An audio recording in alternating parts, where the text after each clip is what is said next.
Hello Aquarius, Sun, Moon, Rising, and Venus signs. Kamusta kayo? Sana po nasa mabuti kayong kalagayan. Welcome back po sa Star Tarot. Kung bago kayo rito, welcome din kayo. Thank you sa inyong support. I truly appreciate it. God bless you all. Aquarius, paunang mensahe po ninyo ay last quarter moon in Pisces. Ayan. So, talk less and feel more. Okay? So, siguro, Aquarius, mas maigi dito na put your focus inward muna, okay? Put your focus inward. Focus on connecting with your soul, connecting with your higher self, connecting with yourself, connecting with your heart. Okay? So, para kasing siguro for the longest time, hindi kayo nagkakaroon ng pagkakataon, no? Na makapag-me time, hindi kayo nagkakaroon ng pagkakataon na mag-reflect, no, magmuni-muni, magnilay-nilay. Kaya you're being invited here to focus inward, okay? Para makapag-connect kayo sa inyong sarili. So, we have full moon in Virgo. Ayan. So, take inspired action, okay? Kung meron kayong balak gawin, meron kayong mga endeavor na gusto ninyong simulan sa ngayon, take inspired action. Okay? Maaari din na meron kayong mga gabay na napipick up sa ngayon. You're being sent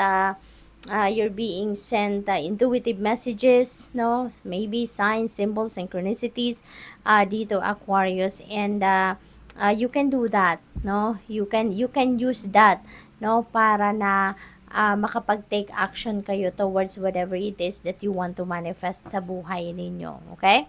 So, what else? We have new moon in Taurus. Know your worth. Aquarius. Yun ang napakahalaga para alam din ninyo, 'di ba, kung ano ang inyong halaga, ano ang deserve ninyo, 'di ba? So, that makakatulong din 'yan para sa pagbi-build ninyo din ng personal boundaries, no? Makakatulong 'yan. Kasi yung pagsiset din ng boundaries natin, importante yan din sa kahit anumang klaseng relationship, no? Nakakatulong yan para mas maging stronger, no, ang ating relasyon sa kahit kanino man. Makakatulong yan para din sa pagbibuild din ng respeto sa bawat isa, 'di ba? Kaya mas nagiging mas maganda, harmonious ang kahit anumang klaseng relationship na meron tayo. So, new moon in Sagittarius, focus on the positive. Ayan. So, lagi tayo dapat nandoon lang sa kung ano ang positibo, kung ano lang ang mabuti, no? Doon lang tayo para nang sa gayon, ganun din klaseng energy, no, ang ma-attract natin towards us. So, dapat mag-focus lang tayo sa kung ano ang positibo. Nang sa gayon, magaganda lang din ang ma-attract natin na sitwasyon sa buhay natin, hindi ba, Aquarius? Napakahalaga, lalo na, no, na lagi lang tayong nagpa-positive mindset, lagi lang tayong nasa positive attitude ang ipoproject natin. Kasi kung ano, 'di ba, ang nararamdaman natin, ano ang iniisip natin, yun ang namamanifest natin sa buhay natin. Yun ang it turns into action, 'di ba? Yung isip, yung laman ng isip natin, laman ng damdamin natin, ng puso natin, it turns into our actions. Kaya yun ang nagmamanifest sa buhay natin. Kaya importanteng doon lang tayo lagi kumapit, kumbaga, no, sa kung ano lang ang positibo para positibo din na makikita natin sa buhay natin.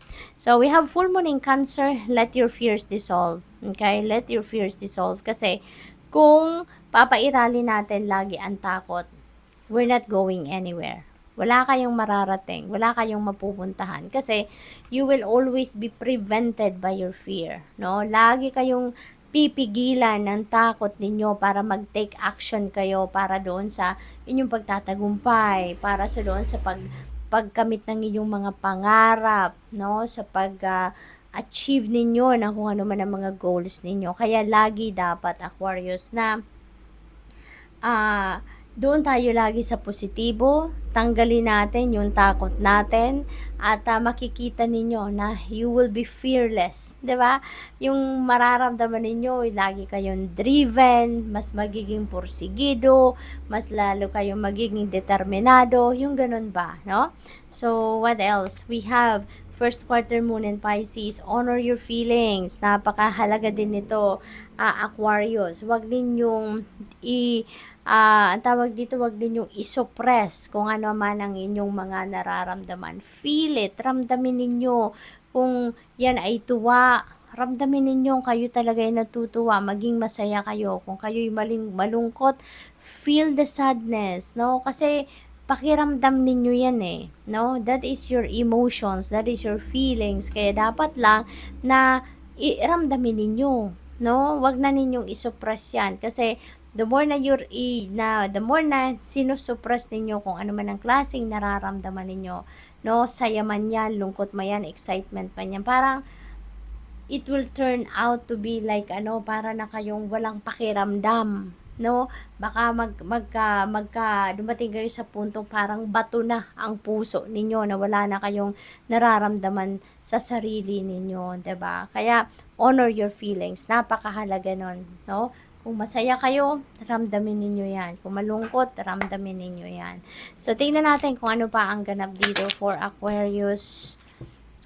Wow, napakaganda ng bumagsak. Holy moly, napakaganda ng mga messages or ng mga angel numbers na lumabas para sa'yo. So, unahin natin si 1111, 1111, this is wish come true, no? So, meron kayong wish na magka-come to fruition. Ibibigay na, divine timing has come at ibibigay na sa inyo ng universe kung ano man yung wini-wish ninyo. So, sabi dito, you're in for a lucky break, no? So, parang ang swerte ay babalutin talaga kayo ngayon. It may come as happy news, maaaring dumating ang swerte na yan through magandang balita, magandang eksperyensya, magagandang opportunities, at saka baka mga bagong taong makikilala ninyo, no? So, it could be in any kind of a situation sa buhay ninyo, pero mababalot kayo ng swerte sa ngayon. You will find yourself in the right place at the right time. Napakaganda, divine timing lang, no? Ang pinapakita ng mensaheng ito. It is not a coincidence but a gift from fate. So, napakaganda. We have 888. No? And number 8 resonates with infinity, and it resonates also with financial success and material success, no? So, karma is the keyword dito. So, karma is also at play. So, kung anong klaseng energy ang nilabas ninyo in the past, yun din ang babalik sa inyo at this time. So, balance is good kasi balance will be back in your life. Finances also will siguro dramatically improve at this time. Maaring yun ang wish ninyo. Pera, kasaganaan, prosperity, abundance, no? Success, that could be also financial success, so which is really good, no? Wealth, additional wealth ang maaaring dumating, so napakaganda.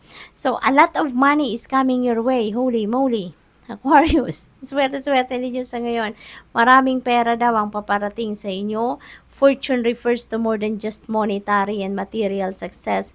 If you don't appreciate the people in your life now, you won't have them tomorrow. Kaya, kailangan na matuto kayong mag-appreciate ng mga tao, no, sa buhay ninyo sa ngayon. Kung sino ang nandiyan dyan, no, appreciate it, accept them, at saka alam mo yun, magpasalamat, 'di ba? Matuto tayong magpasalamat, no, sa kanila na nandiyan sila sa buhay natin.